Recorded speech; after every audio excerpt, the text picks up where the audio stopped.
Yes, we are back.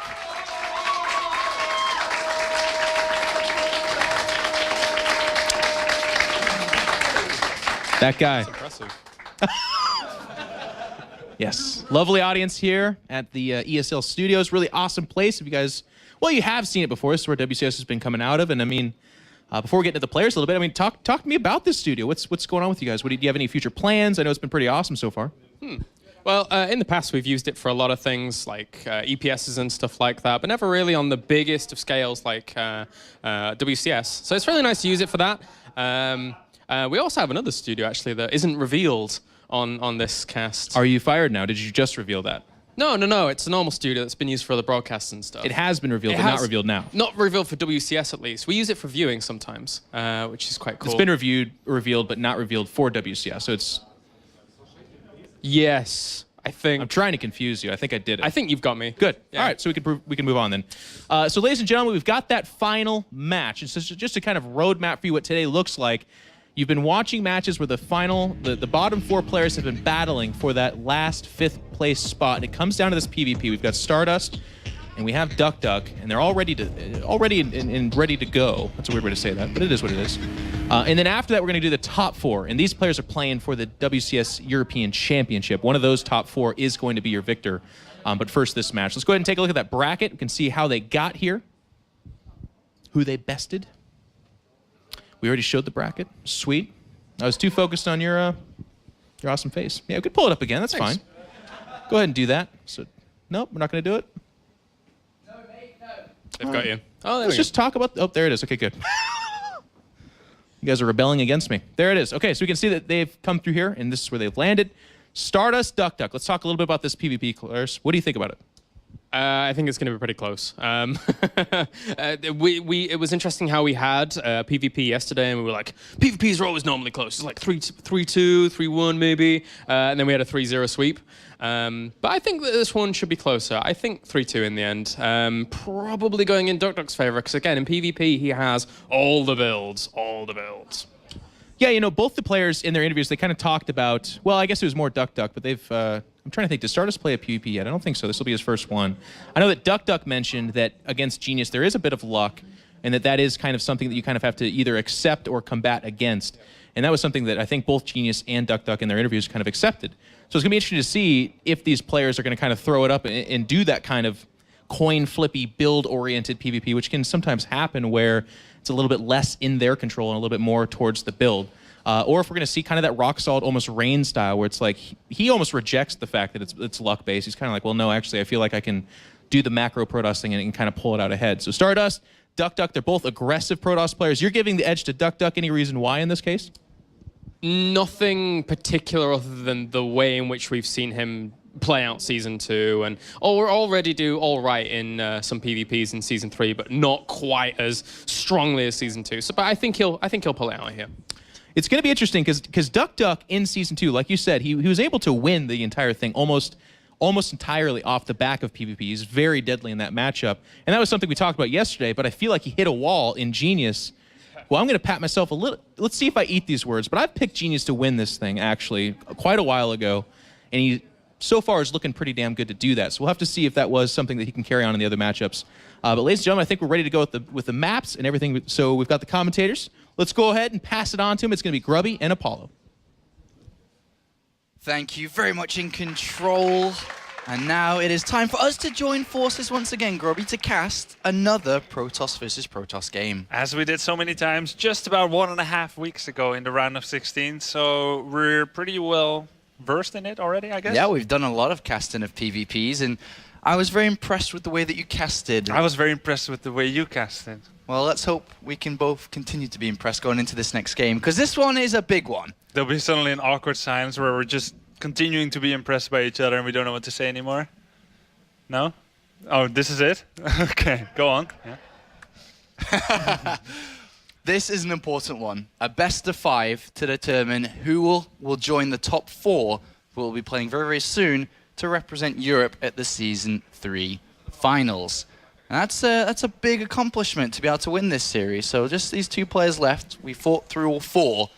Not too sure which one or which way this can go. I think it really can go either way. Yeah, I think so. And of course, this is a tournament in and of itself. It's all to fight for. But once you're out, and you could even say that maybe from the very beginning, getting one of those 5 tickets to Canada was the primary objective. Yeah. Maybe not even WCS Europe winning itself.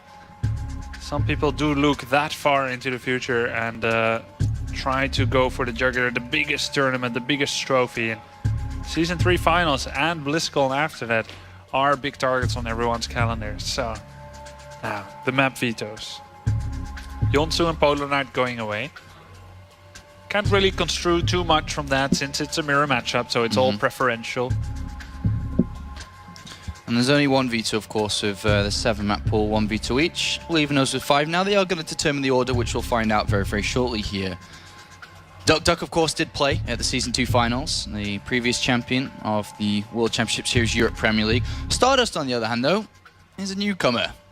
Played in Challenger in Season 2, whereas the opponent won the Premier in Season 2, and now is in Season 3 Premier League and is now fighting for that chance to knock out and keep this player away from being one of 2 players to represent Europe twice in a row, MC being the other one. And StarDust, a fantastic year that he really has had. You know, before this year started, I think a couple of people obviously knew who he was and run into him a couple of times, but in the big international scene, I think everybody knows who StarDust is now. Yeah, now they do. He's put his name on the map. Before, unless you were an avid follower of StarCraft 1, StarCraft Brood War, you wouldn't have known him necessarily, known as M18M and then Sasan. And it was kind of with the name Sasan that he started getting more known, mostly in America, because he was playing on the North American server, while still, I think, being situated in Korea, taking rank 1, streaming, and you had some people, I think now they call themselves a hipster, they styled themselves a hipster. They started being the early followers of StarDust. But it wasn't until his big breakout performance, winning DreamHack, that he became a name for the annals. And to be honest, it's a kind of similar, not quite the same, but a similar story for duckdeok in StarCraft 2. Played in GSL from the beginning almost in 2010. And GSTL? GSTL was a big name. Well, not a big name, but a good name that we saw quite a lot. Coming out, helped his team do well. Has been on Team MVP for 3 years now, basically. A long, long time. Did have one stunt in Code S in 2012. Didn't really do anything and couldn't make it out the first group stage. Fell straight back down into Code A. And unfortunately, or fortunately, at the start of this year, was knocked out completely of the GSL. The Premier League and Challenger League, completely out. Which was a fateful moment because where he decided to switch. Considering his future, what shall I do, where shall I live, where shall I go? And he came to Europe. And the rest is history. Season 2 winner forever. That's right, and this player coming in to the Premier League with some fantastic stats there, as we do see in the top left-hand side. And as you pointed out, was a previous Brood War player. Is old when it comes to how often he's been playing professionally, including Brood War and StarCraft 2. A long, long time professional, now looking to see if he can represent Europe to go to the Season 3 finals, where there will be a lot of top-tier players. 16 fantastic players will go to Season 3 finals. The absolute finals. And then, of course, the grand finals, BlizzCon, the World Championship finals there. Yeah, 16 at both, actually. And now we are almost ready here. duckdeok, who made his name really on PvP in Season 2, beating out some of the best in the business, including the best.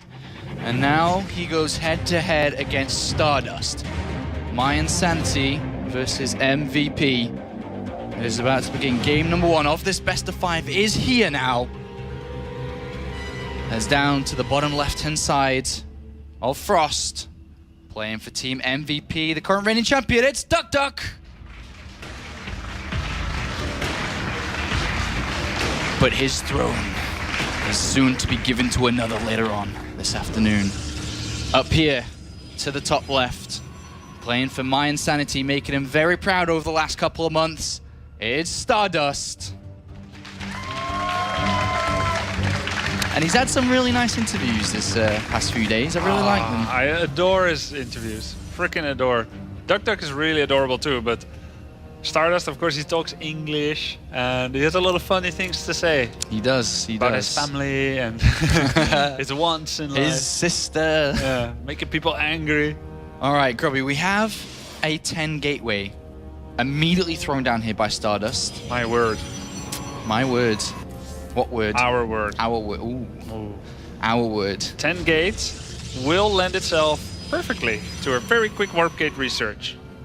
That's right, and well, I mean, it's not, you know, lined what exactly it could be, because with fast cybernetics code could also mean a fast tech structure.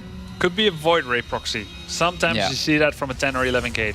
But the problem with that, he doesn't know where the opponent is. Now, That's you right. can ask him nicely, but I don't think duckdeok will say it.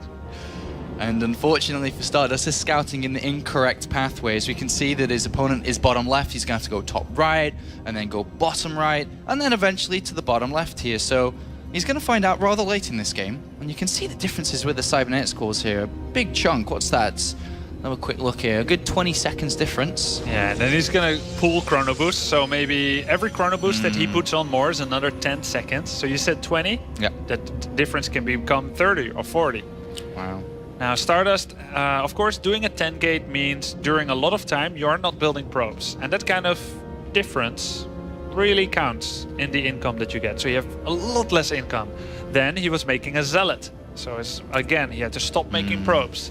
So this will completely be a 3-gate all-in push from Stardust. And duckdeok comes in here for the first time and says, hold on a minute, you got a few less probes than I have. And we'll immediately realize what's going on. But from this position, he's already got 2 gateways. He's just thrown down a 3rd. And he's chrono boosting just like his opponent was into the cybernetics core. How confident do you think that duckdeok is upon seeing what his opponent's doing? I think I've seen him stop this before. And luckily for him, he scouted in the correct position and found it right away. And Stardust on the last position. Now duckdeok is making mothership core. And what we're gonna have to look out for is the way that duckdeok uses his mothership core. Oh, one He needs to make a pylon. probe. There's got Oh. another probe right behind it, though. He's Okay. got 2. He That's did bring smart. 2. Now, let's take a look at how he uses mothership core. He cannot wait for photon overcharge. So what duckdeok is looking to do is do a time warp on his own main ramp. But he still needs 20 energy more or so. He's going to want to do a time warp and kill as many units as he can as Stardust tries to scramble up that ramp. If he can do that, he can turn the unit count in his favor. If he can't, or if the mothership core dies prematurely, it can quickly spiral out of control for him. But Stardust has a short timing window to attack. All right, well, let's see how patient duckdeok can be and precise with what he needs to do. And first of all, there's a couple of hits on that Stalker. Time warp almost available. Still got about 20 energy left, unfortunately. Oh, no, sorry, excuse me. He has got that now. But Stardust does warp in a few more units. Likewise does duckdeok, and here becomes the first fight. One Stalker down already. Not going to work at all, is it? No, it doesn't look too good. It's He's got less 5 units. to 3. Less units and less probes. And the time warp is available, so he can use this at any point. Clears off the pylon inside his main base, or at least is attempting to. One more hit would have done it, but he doesn't want to take too much damage onto these Stalkers. The shields is down. Photon overcharge activated here. Inside the main base. 3 zealots, counter zealots. So smart here. So smart. Saying, all right, well, I'll defend for a good amount of time with my photon overcharge, and in that meantime, I might as well use some warpings on the other side because you can't break me. And you're gonna warp in aggressively. There we go, 1 warp in, 2nd warp in, and if a 3rd comes before he spots the zealots, he will have no defenses whatsoever. And beautiful play here from duckdeok. Just He doesn't even have scouting it enough early. minerals to make a 3rd zealot. Well, this is not looking too good here, is it? 3rd zealot is warped in aggressively here, so Stardust is saying, all right, this is it. This is it. I gotta go for it. The probes are gonna come as well. I mean, I don't really know what they're gonna do and how they're gonna do anything. But as you can see, duckdeok's throwing chronobus into his gateway. He's gonna try and get as many units as he can. To be honest, he might as well just pull his own probes and kill absolutely everything here. All he needs to do is defend this one last push, and duckdeok will take map number 1. Easily. Easily taking map number 1 here. Yeah. As the probes do come off the line, he realizes that all I got to do is clean these units up, targeting down the Stalkers very smartly here just to bring down that as fast as possible. And ring around the rosy. The Stalker numbers in favor of duckdeok and not looking good at all. It looks like Stardust has brought his probes to fight. And it is now 6 or 7 Stalkers versus 3. And I'm not very good at math, but I'm good at math to tell you that 7 is bigger than 3. Yes. GG. All right. Not a very good first game. Now, the first probe that died didn't plant the pylon close by. The second probe came kind of late, made a pylon, and he had to wait for the pylon to warp in. Now, although his warp gate research was done 25 to 30 seconds faster, roughly, maybe 20 or 30 seconds, but his warp in was only 14 seconds faster than duckdeok's. So he warped in, goes up the ramp, 10 seconds. 4 seconds later, there was duckdeok's warp in. So whatever advantage he got in terms of warp in speed, for the huge economic deficit that he had, he barely did anything with it. He barely could do anything with it. So bad build, maybe. A lot of people don't think 10 gate is very good anymore. I guess you can say that duckdeok a little bit fortunate to scout in first place on a 4-player map as well, right? Yeah. Actually, that's true. That's very good that you point that out. Because if he hadn't, maybe later third gate, maybe he chrono boost stalkers instead of warp gate, and then he could get outmatched in numbers. But he did scout the correct way. Yeah. It happens. Happens, and PvP can be brutal sometimes, especially if you're willing to play like that, because you are almost to a certain extent banking your opponent doesn't scout you first. Yeah. It would help you out a little bit more. Yeah, that's true. He gave away that control of fate. And he put it in the hands of, some may say, a dice, Yes. but others say not. But whatever that cryptic message means. Whenever these imaginary people disagree with each other, they're just gonna have to work it out with each other. Derelict Watcher is the next map between these two players, as we are now ready to begin map number 2. StarDust tried something a little bit risky. Didn't work. And duckdeok starts strong. wish you guys could see the game screen now. Wish you could see it. Grovy's getting excited over here. As in the center of the map here, Grubby, looks like we... Spawning in the middle of the map, we've got...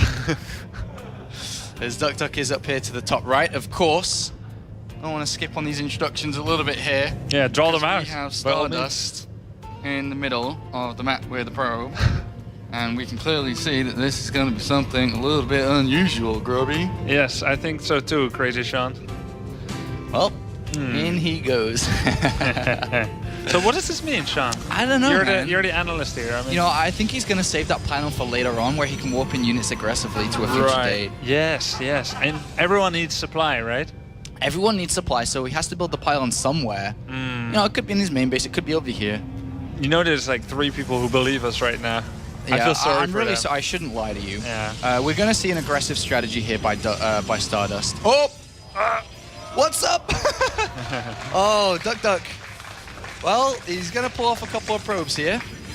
More than 4. Really? That's unusual, trying to take down the gateway, but I guess he found it that early.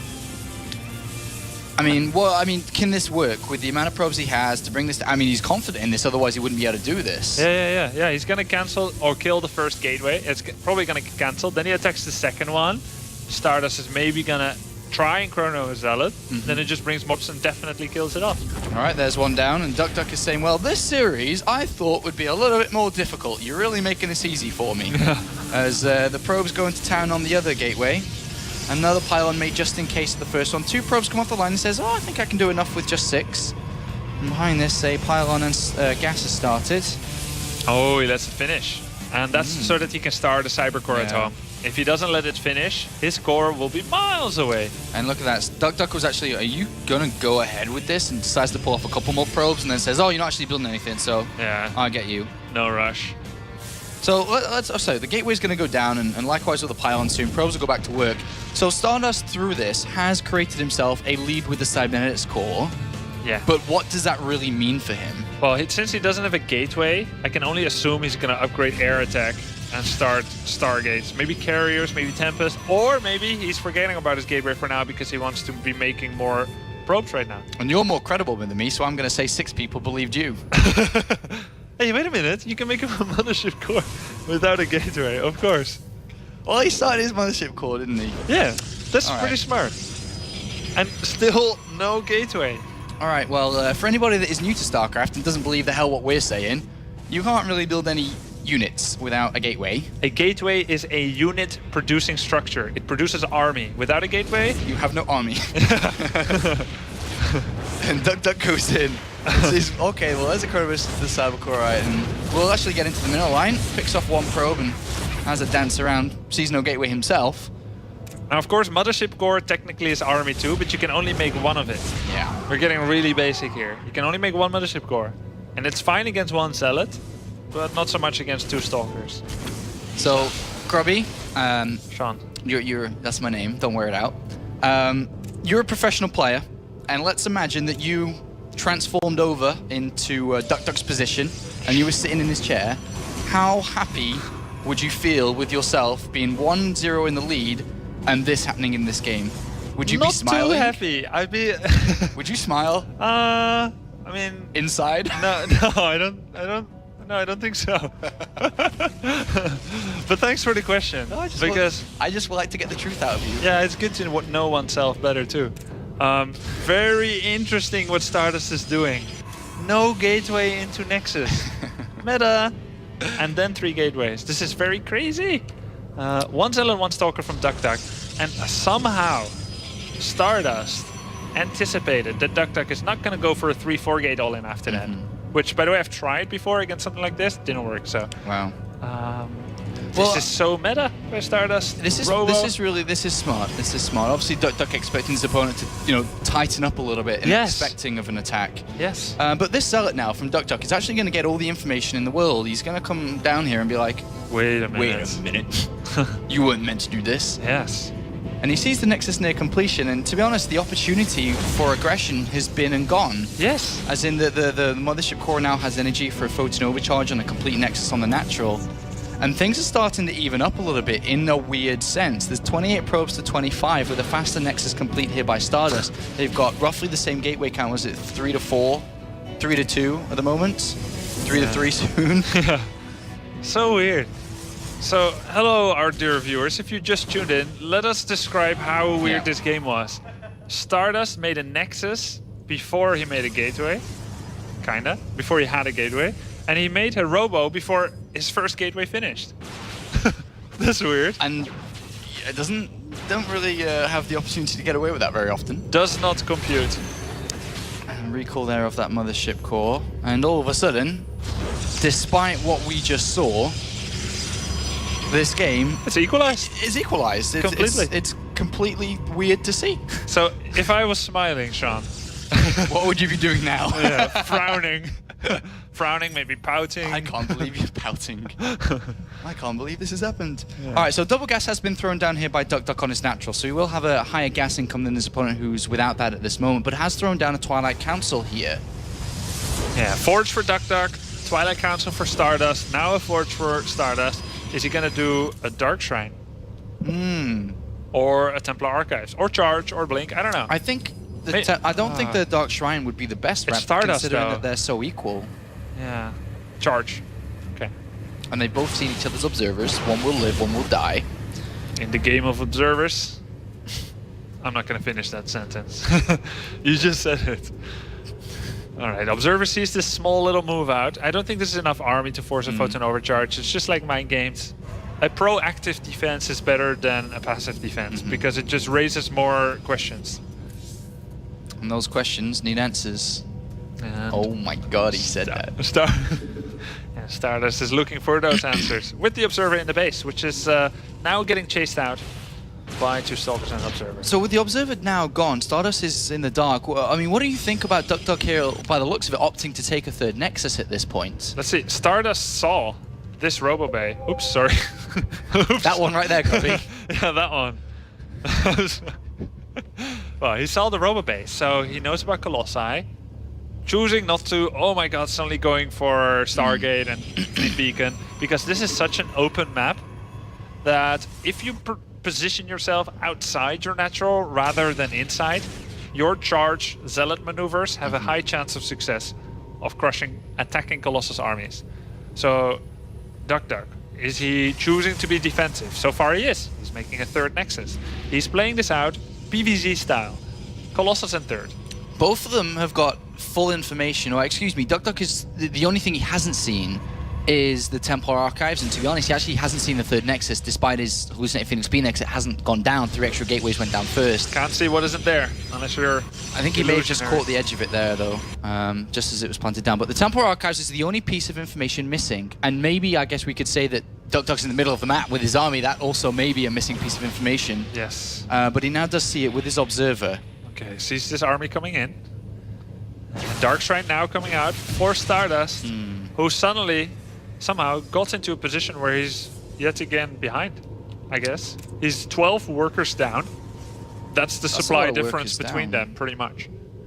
That's pretty much. How did he fall so far behind with workers? Obviously, it's just, you know, it's a choice. Production. It's a choice. It's like, I'm going to stay on 17-17 on my next eye because I want to be safe. Maybe I want to attack you. And duckdeok is like, well, I can use Colossus to defend. I don't know.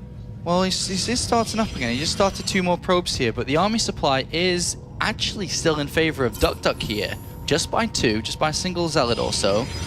And StarDust now in a bit of a awkward situation because he is behind in economy. He isn't far ahead with his army. So what is he really looking to achieve at this point? Only thing he's got, Apollo, is a War Prism. He's going to drop 4 zealots on a cannon.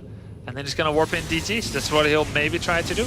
Maybe he can snipe the Robo and limit the opponent's observer amounts. Well, one observer just to squeeze out there. That's a lot of DTs. Oh my boy, that's a lot of gas investment there. That's duckdeok's only observer. And the robotics facility's gone. Now a cannon being attacked. There's just 1 observer. He can now use DTs in the other bases. Oh wow, this is actually kind of smart here from StarDust, doing a lot of damage here. Interesting prioritization, taking down gateways. I don't know if that's just on attack move or if he's choosing to take them out, but it's gonna limit the opponent's army production because, as we said, established earlier on in this game, a gateway is a unit production structure. Where is duckdeok going with 1 observer that's in the main base? DTs will easily defend this at this moment. There's the observer, but the army of duckdeok's in the middle of the map, and I'm not too sure Time warp, what DTs. he's doing. Maybe feedback on Mothership Core, time warp on Colossus, DT chasing. It's dangerous. This is remarkable that duckdeok's out here like that. And he is going to move back here, but that's very dangerous. I mean, like you said, he could have lost everything there. Yes. What is that? Oh! Oh my god! He's looking for the observer. And he knows that duckdeok will suddenly feel exposed. And is waiting behind. Bring an observer in. This is so smart. He hasn't found it yet, though. There it is. There it is. There it is. StarDust. Oh, StarDust. Wow. I think it's gone. Wow. And the DT, it's gone, and now the DT's gone crazy. The observer's actually gone. And the robotics facility is only just now being built on the natural here. A massive window of opportunities for StarDust to go absolutely crazy. He's got 7 Dark Templar out. Oh my god, so technical play, so smart. So smart. There's just 1 cannon here. 2 DTs, unpowering the unit producing structures. And well, the observer is going to get back into this game. Really smart move there by StarDust, and he really has got himself back into this game. There goes the cannon. This Nexus is sure to die. Wow. Uh-oh. The observer's close. Is it? Where is it? It rallied the wrong way. Oh, dearie me. It's on the wrong side.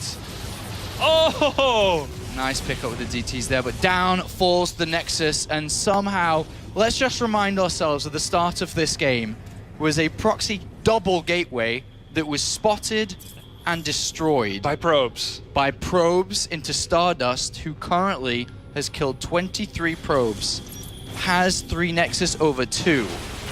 And is still doing warp pressure in the main base, warping in zealots and bringing DTs. And this is something that duckdeok will have trouble defending against. But can StarDust defend what's coming across the map? There's a couple of Colossus in there, there's a lot of Zealots, a couple of Archons. This time accompanied by an observer. If that observer gets picked off, that's pretty big, but...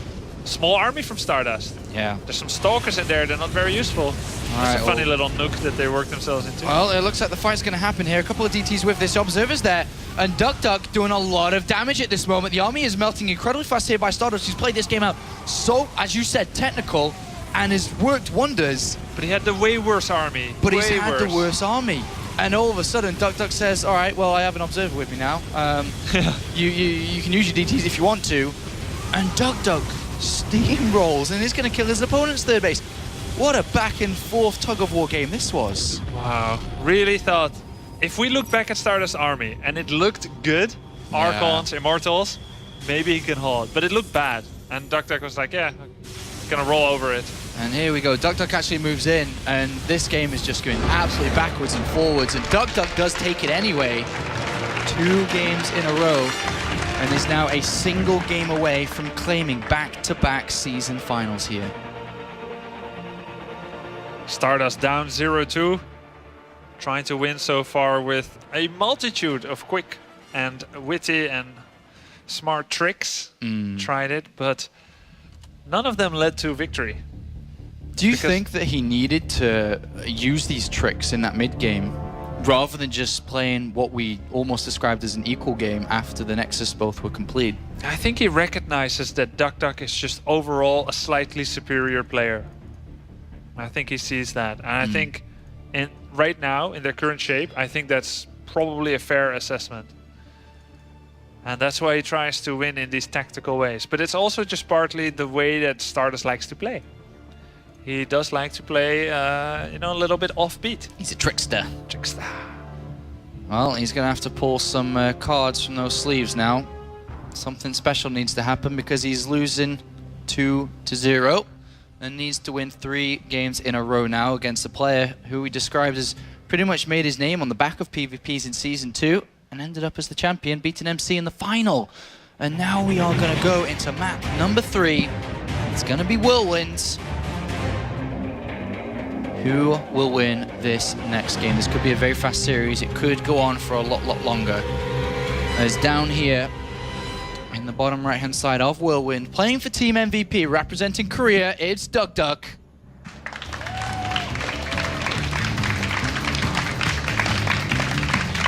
And he goes head-to-head again here for the 3rd game in the row. Against the player for My Insanity from Korea, it's StarDust.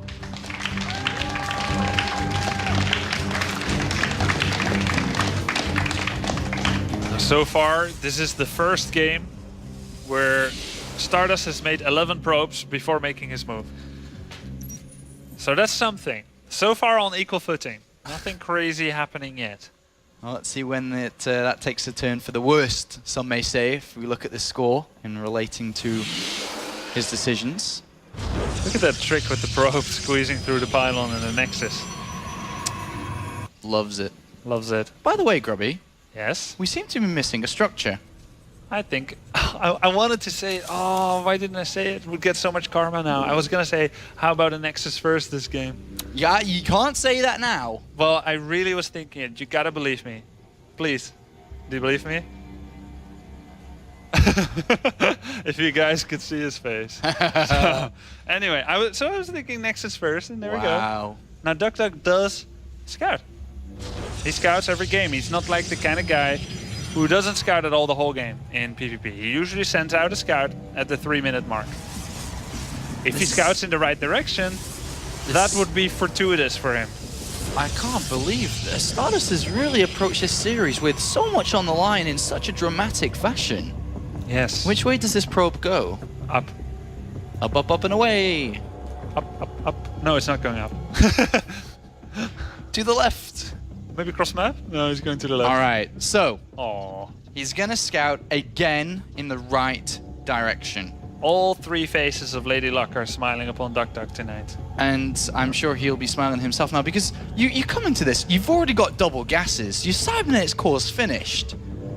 And you see a Nexus first and you say, you have to be kidding me. This guy is unbelievable. And he didn't show that he knows. Yeah, he didn't show his probe. He immediately chrono boosts into the cybernetics core. And that probe's going to be hidden away. It will build the pylon. And it will start to launch its attack soon. I mean, to set up to launch its attack. Now, as the Nexus first guy, it's very difficult to know if you're going to be facing massive amounts of Gateway only, or Gateway Oracle, or Gateway Blink. You don't know. And StarDust, I just can imagine StarDust right now saying, I can't believe he's in the last position again. And what he doesn't know yet, but maybe he does, I got scouted first position again. And that's just bad luck. Wouldn't it be cool if this Stalker was able to pick off that probe? It would be cool. But it's not going to happen here. It will get around. But at the same time, that Stalker is going to get across the map even faster than it would do if it was searching for a probe here. So we're at the 5-minute marks. Mothership core comes out. We need 90 seconds to have the first photon overcharge. 6 minutes and 30 is a salvation moment, a breather for StarDust. 6 minutes and 30.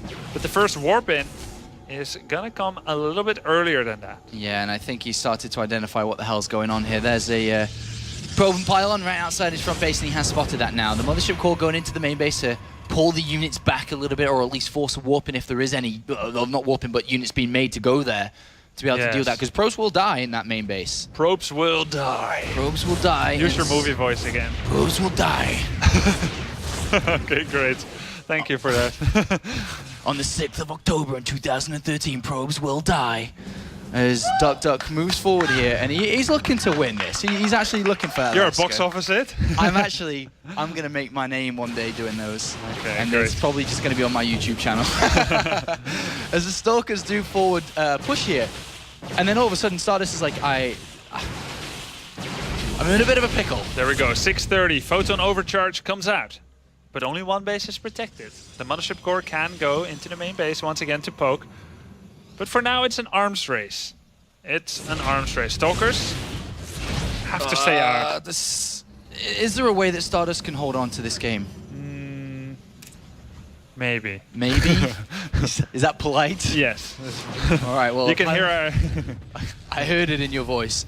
All right, so more and more units getting warped in here by duckdeok. Currently 10 Stalkers to 6. Photon Overcharge will be down in seconds time here.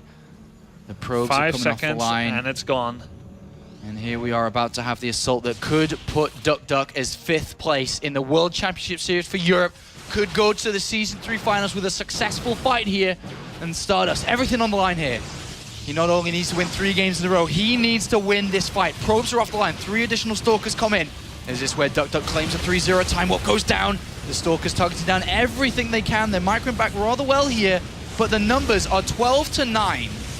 2 Zealots in the mix there that are helping out. But double time warp gives duckdeok the micro advantage. And there we do have 1, 2, 3 Stalkers dropping in numbers. And duckdeok, no, he's not the champion this season.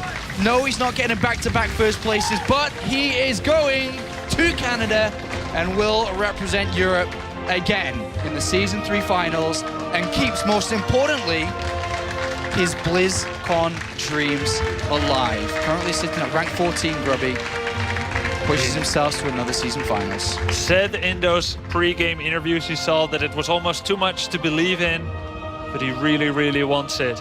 And you can see that indomitable spirit, that will to fight and the will to win. Victorious here today, even though it wasn't yesterday, and he clinches that 5th spot. Unfortunate for StarDust. Thank you so much for coming here and giving us your awesome games and your awesome fighting spirit. That's right. Congratulations to duckdeok, and as you say, thank you to StarDust. And I'm sure we'll see a lot more of him in the World Championship Series for next year, as we are drawing towards the end of 2013 in the World Championship Europe. Look at duckdeok's face again.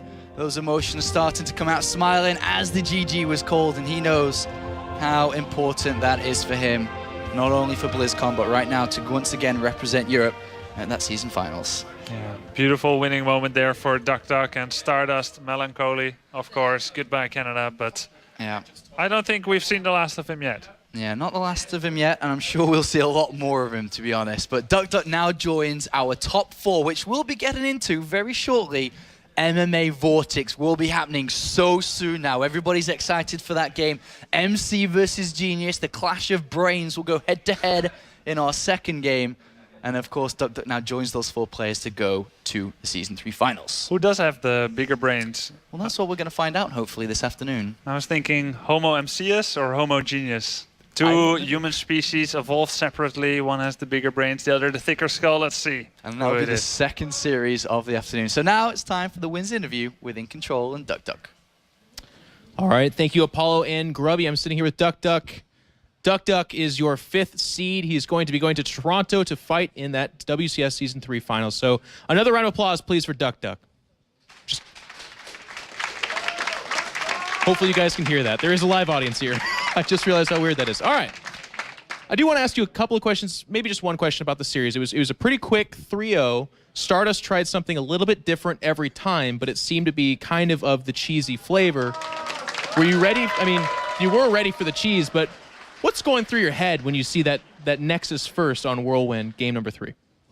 엄청 빠르게 3대 0으로 이겼는데 거의 매번 스타더스 선수가 좀 이상한 전략을 좀 시도했었는데 제일 마지막 경기에서 이제 넥서스를 먼저 짓는 걸 보고 어떻게 생각했었는지. 저도 그 빌드를 써본 적 있기 때문에 찌르면은 맞기 힘들다는 걸 알고 찔렸어요. I used to play this build too, so I actually know that if you just go aggressive and push against it, it's really easy to win. So I had a easy win there. Okay. Now, duckdeok, you are the previous season champion. Here you are once again going to the finals. I guess my question to you would be, do you have any words for your fans in terms of expectations? Are you really going to go into this thinking you can win it, or have you already accomplished the goals that you want? What are your thoughts going into the finals? 이제 시즌 파이널에 진출을 하게 됐는데 소감이 어떤지, 그리고 팬들한테 하고 싶은 말이 있는지 하고 또 어디까지 갈 수 있을 것 같은지 시즌 파이널에서. 시즌 파이널에서는 한 4강 정도까지 갈 수 있고 응원해준 팬들 굉장히 고맙고 또 어제 3대 0으로 졌음에도 위로해준 팬분들이 많았거든요. 그분들에게 특히 더 감사해요.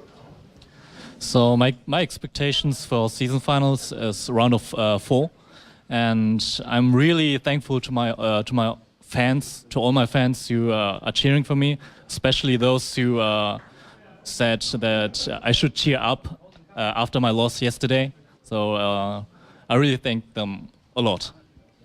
All right. Thank you very much, duckdeok. Congrats again. And thank you to you guys for tuning in. It's been awesome. That's going to conclude the lower brackets. We know our 5th seed. Now we're going to figure out which of these top 4 guys are going to place where and who's going to be your Season 3 champion. But first, we're going to go over to social media with Kalaris. Thanks very much, Jeff, and welcome to the little desk here at my own for now, as Jeff's over there being a little bit busy himself. We're just going to give you a quick rundown of exactly what our lovely sponsor, Rocket, is doing for us here at the season, the European season finals. As we have Rocket giving away some free stuff, and I can tell you exactly how to get your hands on some free stuff. So all you need to do is go over to facebook.com/Rocket. And then scroll down to the lovely picture of Dimaga's face, because it is oh so lovely. And leave a comment there about who you think is going to win the entire thing for this weekend. Yes, Dimaga. Dimaga, he's a pretty cool guy. And you can win, actually, a signed keyboard by Dimaga, of course, by just predicting who the winner is in that section. So pretty good stuff indeed. All right, guys, we're going to go to a commercial break. And then when we're back, we're going to continue the festivities on in WCS Europe.